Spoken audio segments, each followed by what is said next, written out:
In doing Diagnosis Murder, or approaching the idea of doing that show, did you have any hesitancy about doing a series that was in front of a live audience where it's done piecemeal like a movie? Well, it's been my least favorite thing to do simply because I think it's my weakest point, working without an audience. And have always admired movie actors who can do, 3 sentences and then 3 sentences, and because they have obviously the continuity of the part in their minds. And I could never really master that. But I thought I'll play this eccentric guy. I'll just play Rob Petrie, who's 70 years old. You weren't concerned that the concept might restrict you? I mean, you were so well known as a comedian. Yes. And it must have been hard, at least initially on this series, to balance the comedy and the drama. Well, some of my friends who have written for me for comedy, who I've worked with in comedy, said it'll never go. The public wants to see you do comedy, and it just isn't going to work. But I didn't really believe that. I thought this character could have enough of an eccentricity in his personality that he would still be kind of interesting to watch. And what has been interesting for me is over the 5 or 7 years, really, seeing how the characters changed just really by osmosis, not by any plan. At first it was a series of TV movies, and you brought in your son, Barry Van Dyke, and you had Mariette Hartley. What was it like working with your son? Oh, it was wonderful. Wonderful, because we had made an attempt with a very sad sitcom we tried. So this was the perfect way to play our relationship, our real relationship, because we play off one another quite well when we get the chance. And it's just been a joy for me. And Mariette Hartley, how did that work? I imagine. Great. I'd worked with Mariette in a movie, a TV movie called Dropout Father. And she played my wife in that. That's where the idea came, because we enjoyed each other's company and worked well together. And that's how we got Mariette. And after the TV movies, I guess CBS thought the ratings were good and ordered a series. Based on the movies? Yeah. They ordered a series, but one of those things where you kind of live from week to week. I think they ordered 8 shows. We were shooting up in Denver. And we all said, well, that's it. We'll do the 8. Then they ordered 3 more, and so everybody's living, on the edge all the time because you don't know what your future's going to be. Now, one of the executive producers was Fred Silverman, who, as you mentioned, has run every network known to man. That's what right. was it like working with this legend of television? Well, I had known Fred, having worked with him before, at his network and so on, and I had worked on a pilot with him once that I wasn't in. He had asked me to come and try to help work on the script and punch it up a little bit. So I didn't know him, but Fred is an executive and an idea man. He's not down in the trenches. He doesn't work with you on a day-to-day basis in developing the show. So working with him, you don't see him that much. I liked Fred. Those of us who've known him on a personal over the years knew him to be a highly energetic, driving executive who's going to have a heart attack one day, and he did. And it has changed his life and his personality considerably. He now stops to smell the roses, and he's enjoying his life, and I like to see it. Beyond shooting out of sequence without an audience, how is hour-long television different from doing the original Dick Van Dyke Show? Well, not as different as I thought, and it seems to me, as I do it, that I bring some of kind of a way of doing things from the Van Dyke Show to this project, or to any that I do. It's not a way of doing things, it's an attitude that I bring to it, which is really a play, I guess. It's an attitude that I bring with me. And as a result, on our set is a lovely place to work. Lovely place to work. There is no stress. Everyone enjoys it. Everyone is, I think anybody's input is accepted. And it's just a joy. And I think probably I have to go back maybe to Carl Reiner for that. He said that was the atmosphere on the insane Sid Caesar show. So maybe I'm carrying on a tradition that's worth carrying on. You don't miss the live audience? Oh, I love a live audience. I love a live audience. Fortunately for me, this crew is a very good audience. Now, you are more involved in the stories on Diagnosis Murder than you were on the Dick Van Dyke Show, aren't you? Probably so, because I do get a script ahead of time, and which we never did from Carl. Yes, we do. I get the rough script to start with, and my input is accepted, I'm happy to say. And you're on your 100th episode. How do you decide whether to go on or not? I don't know. Of course, now, after 50 years, actually more than that, over 50 years in the television business, It's wonderful to still be in it and see the changes that are going on and everything, but I don't know how long I should stay for the audience's benefit. I realize that at this point, I'm part of the furniture. You know, I'm one of those familiar faces that's always been there, and I suppose people aren't surprised to see me. But at some point, I should not wear out my welcome. Now, you're on Diagnosis Murder. You've had the chance to work with a lot of famous stars. You've had Tim Conway and Harvey Korman back. What was that like? That was insane. We had, well, you can imagine, Tim and Harvey Korman working together. We had terrible time. They wouldn't stay with the script. We had a scene where Tim was supposed to be saying something. He simply walked off the set, down the hall. We heard his voice, ranting and raving, walked back into the set, and finished the scene. And we can't keep a straight face. And, of course, Harvey has always been a sucker for Tim, and he can't keep a straight face. So it was a matter, thank God it wasn't my job, but the editor's job to paste this together and make it look like a story that made sense. But it was a great week. And in recent seasons, you've worked with other TV legends. Mike Connors came back as Mannix. Mike Connors came back as Mannix. Oh, gosh, we've had them all. Almost everybody who's ever done a series who could be said to fall into my age category has been on the show. What's that been like for you to work with Angie Dickinson and Patrick McNee and folks like that? Oh, it's wonderful. You know, we work with young people. If I mention a name like Laurence Olivier, they say, who? Or Phil Silvers. You know, it's nice to have contemporaries around with whom you can reminisce comfortably. And Dick Martin, you know, has been on the show, and Dick and I are good friends. It's great fun. I have a lot of ideas for the future. Oh, good, good. How is hour-long TV different now than it was, say, 20 years ago, do you think? It's a lot more expensive. It costs a lot of money. I am making, as a salary, every episode twice what the production cost of the Dick Van Dyke Show. All over the you know, what I want to say, top of the line. Top of the line. Yeah. Our entire budget for the entire show was half of what I make now. Now, that's ridiculous. I mean, I shouldn't be getting that kind of money. I don't know where and how expenses rose so quickly in television. It's you get a guest star now, and you could do 2 or 3 episodes of a show in those days for that kind of money. How it got out of hand, I have no idea. Now, while you like having big-name stars on your show, I imagine you're a little uncomfortable with the need to have to stunt cast like that in television today. Well, I don't know whether there's a need. There probably is a need once in a while to do something unusual that you can publicize and that they can hype. But my only danger is, my fear is the overuse of it. Once you have done your stunt and got the audience to watch you, then you have to say, here's what we really do. You know, here's who we really are, what our show is really about. I think you can overdo it to a point where that's what you become, a stunt show. Do you find yourself now, even as an actor, being more aware of the business side of TV, of the competition, of the fact there are 4 other networks, more so than when you were doing the Dick Van Dyke Show? I think the general public is more aware of what's going on in show business than they ever were in those days. Everybody knows what the budget of a picture is, what the actors make. Everybody knows everything that's going on. Everybody's in show business these days. I don't know why it became of such interest. You know, entertainment has become the pastime of America now. Now, as we're doing this interview, Jerry Seinfeld's on the cover of Time magazine for walking away from Seinfeld. I don't recall seeing you on the cover of Time magazine. I was never on the cover of Time magazine or any other magazine outside of TV Guide. For some reason, entertainment wasn't the center of the universe like it is now. It seems to me that television, movies, and sports have taken over. It's like Big Brother. This is all this diversion is there to keep our minds off what's really happening, or something. We went off the air, and we certainly had the kind of ratings for 5 years that Seinfeld got recently. There was one little article in the New York Times that said goodbye to a good show. And it was a very nice little article about how good the show was. That was all. We just disappeared. I imagine. And I think that kind of priority is much better than what's happening today. I bet you when Dick Van Dyke Show, you had your 100th episode milestone, no one cared.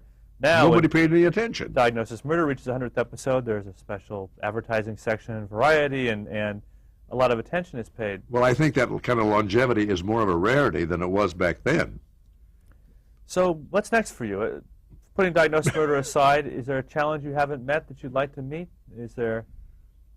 I don't know. I would like to try one more thing on the stage, just for the fun of it. Get back to what, You know, it's not that it's art and television isn't. For a performer, it's just a better experience. It's more fun to have an audience there to play with. How important is it for you to keep working? I mean, no one would blame you for retiring. No, I am fundamentally, I'm very, very lazy. I'm very, very lazy. I'm so surprised to be working at my age now. I had no idea that I would be, or that anybody would want me to. So it's very satisfying. But you're also, when you're not working, you're also on the cutting edge. You have, from what I hear, a computer set up in your garage that would make Steven Spielberg drool. Well, it would make him, he would gasp with surprise, though, because I have the same machinery that he does. And I'm turning out great composite computer graphics. I do animations. You can't tell the real from the unreal. It's one of the greatest, most addicting hobbies I've ever come across. And unusual, and I mean no offense by this, but for someone your age to get into computers is like learning French at age 70. It's a whole different way of thinking, isn't it? Yes, it is a different way of thinking. But great fun. It's a good way to keep your mind alive, you know. Now, haven't you done some tricks like having yourself today tap dance with yourself 30 years ago? Yes, I did. I put myself into the old Dick Van Dyke show at my age now, in black and white. And I also was the computer graphics specialist on Diagnosis Murder. My son wrote a show in which my grandsons appeared, and I did the computer graphics. So it was a really nepotism taken to its ultimate extreme. Now, it must give you great pleasure. You've had your son on the show, your daughter, Stacy. My daughter, Stacy, on the show. Your grandsons on the show. Yes. It must make it a lot more fulfilling than just your average TV show for you. Oh, it is. It becomes a family affair. Not quite as much as a what is it, Murder, She Wrote. Do you think but it's great fun. Having played Mark Sloan now for 5 years, 5 television seasons, 7 years, do you think the public now has accepted you in a different role than Rob Petrie? Absolutely. I really do. Those that we have our own particular audience, you know, which I would assume demographically are closer to my age than to yours, seem to have either accepted me as an older Rob Petrie. As I said, I'm kind of part of the furniture now. And whatever I'm playing, it's still me, you know. It's about it, I think. How do you think the Dick Van Dyke Show has impacted or changed TV? I mean, clearly Seinfeld and other shows are inspired by the Dick Van Dyke Show, not only on camera, but behind the camera. It was Carl's secret always escaped me. It was kind of nebulous. He insisted on a certain basis of reality, of a ground of reality to be there. And I think that this was the first show that ever did that. He wanted the marriage to be real. He wanted the relationships to be real. And the fact that he built the comedy on that. And then, of course, he broke ground, especially in the field of race, I think, and ethnicity, before anyone else ever did, and did it with such good humor. What else was I going to say? Well, I had a thought that slipped my mind. Do you think you're able to accomplish the same thing now in drama that you were doing with, I mean, obviously, I don't think Diagnosis Murder has done the sort of things with race that Dick Van Dyke Show has. No. But I'd like to think that the show has at least begun from a platform of reality. Absolutely, yeah. And the relationships on the show are based on, once again, the real relationships I have with these kids on the show and my son. It's a very good relationship, and I'm convinced always that spills over onto the screen. You can't act it and you cannot write it. There's a certain ambience that's just there. What we have done, I think, as a fundamentally a murder mystery, is do something that no murder mystery's ever done. We have done a change-up. We do shows that are essentially comedy. We've done some very, very dark comedies. We have one coming up this week, which is a two-parter, which is definite drama. I get convicted of murder and I'm on death row. Can't get any more serious than that. And then the next week we'll do something that's action. So each week, we also do, for instance, Columbo was an open murder. You always knew who did it, and then you saw him play the cat and mouse game solving it, and then we do closed murders. So we have almost become the variety show of murder mysteries. Does that keep it interesting for you? Oh, it makes it much fun for me, for all of us. We're not looking to the same old thing every week. We never know what we're going to be doing, and that's fun. Do you think you've gotten the notice for this that you deserve? I mean, press or critical? Oh, sure. Yeah, I think so. I mean, we're not in any big groundbreaking thing, you know, and we're not on the cutting edge of what young people are watching today, and that's what television and movies are all about. demographics and the young audience, but I think that my audience is being totally ignored. As a matter of fact, I'm about the only one of my peers left on with a series. Carol O'Connor, and Angela Lansbury, Andy Griffith, all those people have gone off. I am just about the last. In 1996, you were inducted to the Academy of Television Arts and Sciences Hall of Fame. How did that feel? Well, I think these days I'm beginning to wonder about awards generally. If you live long enough, you get an award for being around this long. You must know, even without getting that Hall of Fame recognition, you know you're a TV legend. You know, I think, where the Dick Van Dyke Show falls in the history of TV. How does that make you feel? If I'm a legend, it's because I have been lucky enough to be associated with the right kind of people. You know, starting with Gower Champion and Carl Reiner and Walt Disney. I just have been very, very lucky, because as this interview has shown, I have absolutely no plan. How would you like to be remembered? For the Dick Van Dyke Show? I'm sure for that, and probably Mary Poppins, because that's very dear to my heart. So they aren't. It's not like Mr. Leonard Nimoy trying to run away from his Spock years. You embrace what you've done in the past. Oh, sure. Yeah, I'm happy to be identified with what I've done.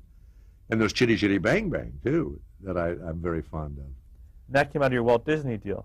Yeah, that's right. As a result of Mary Poppins, we did Chitty Bang Bang. Didn't you also do a movie with Carl Reiner that cut a little close to home? Of which I'm very proud.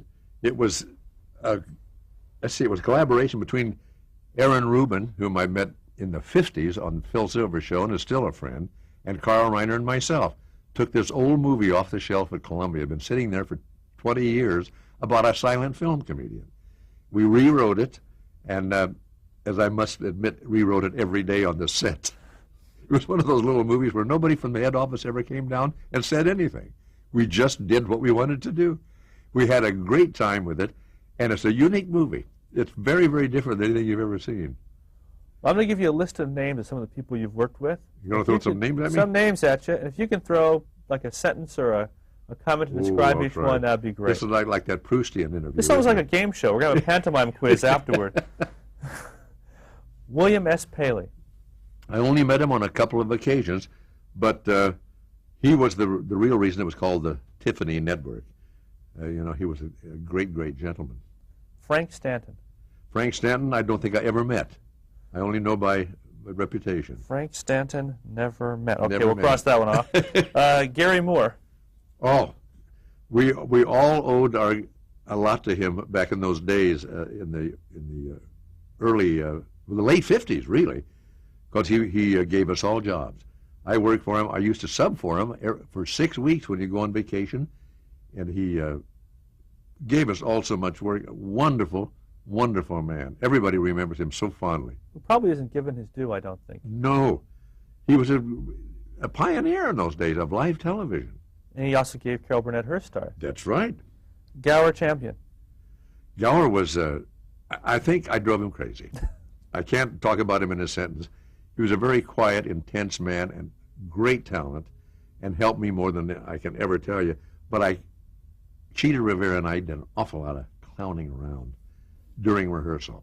I mean, we were getting the work done, but it drove Gower bananas. But I owe him my career because he stuck up for me when they were going to fire me.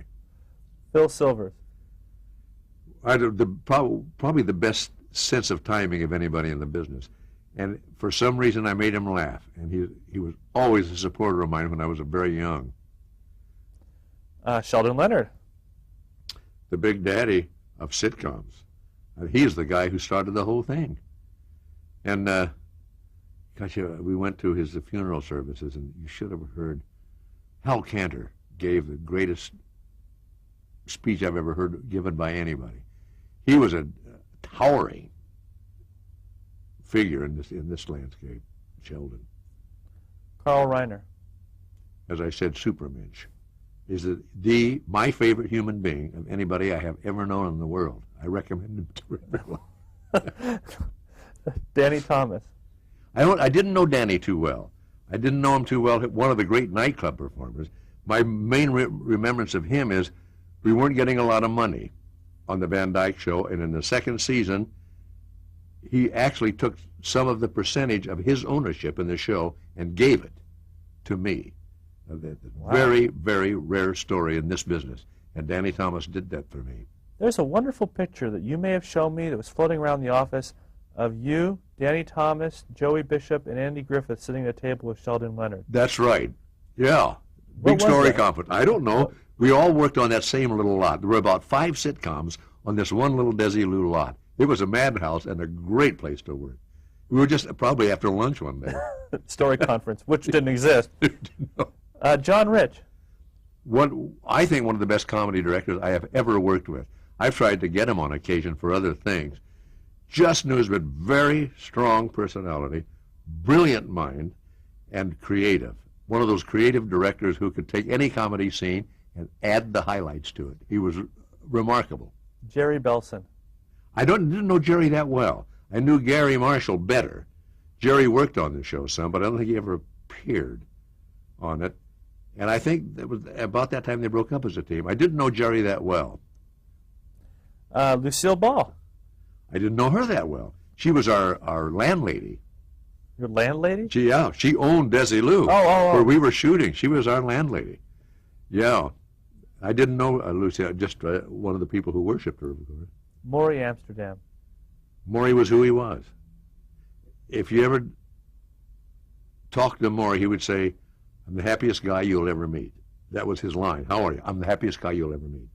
But it was true. Nothing ever bothered him.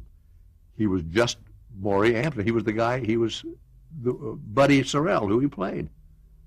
I never saw him have a bad moment. In the same way, I guess you're Rob Petrie and Dr. Mark Sloan. Yeah. Frank Adamo. Oh, my God. That's a long story. Frank, when I was rehearsing for Bye Bye Birdie down at the Phyllis Anderson Theater, which was an old Yiddish theater, way downtown New York City, one night in the snow, this young man approaches me and says, "When you go to Philadelphia, do you have a dresser?" Never having done theater, I said, "What is that?" She said, "You have to have somebody to take care of your wardrobe." And I said, "Oh, okay. I'll meet you in Philadelphia." That was it. I never saw the young man again until I went to Philadelphia, and there I get in this theater, and there's this tall, skinny guy about my size hanging up my clothes and everything. Frank was with me all through Bye Bye Birdie, came out to California with me as a secretary and general everything, kept my life organized, was with me all the years of the Van Dyke Show and beyond. Then when Mary started doing the Mary Tyler Moore Show, he worked for Mary, and I think still does to this day, as my right arm and Mary's right arm, and one of the most beautiful people in the world. He's got a little property down in New Jersey now, and I think has an antique shop. Frank Adamo. Yeah, a lot of people in the business know him. Ann Morgan Gilbert. And he's still working, on a sitcom right now. Which sitcom? Uh-oh. She's playing the grandma on a sitcom right now. She was the next door neighbor. And just another great part of the team. And I told you she played my assistant when I did The World's Oldest Magician. Annie was and still to this very day is very active in theater in Los Angeles. She's into everything. She appears in everything. She supports theater. And a great lady. Rosemary. Rosie. God, the other day, the PBS ran a 2-hour thing on the history of vaudeville. And I, for the first time, saw her when she was about 8, singing. I didn't know. Rosie says that she can't remember her childhood very well because she was in show business from 4 years on. She is, as I said, like Moria, one of those troopers that you won't see anymore. Somebody who was raised in vaudeville and on the road and has grease paint in their blood. They just don't exist anymore. She's one of the last of the great troopers. Sam Denoff. Oh, God. A raconteur, a wine expert, and a great Toastmaster. Sam's one of the great characters, even when he came out with Bill Persky. And who's he writing for? He's writing for somebody now, I don't know. I think you mentioned Cosby. Is that someone else? No, that was Sol Turtletop.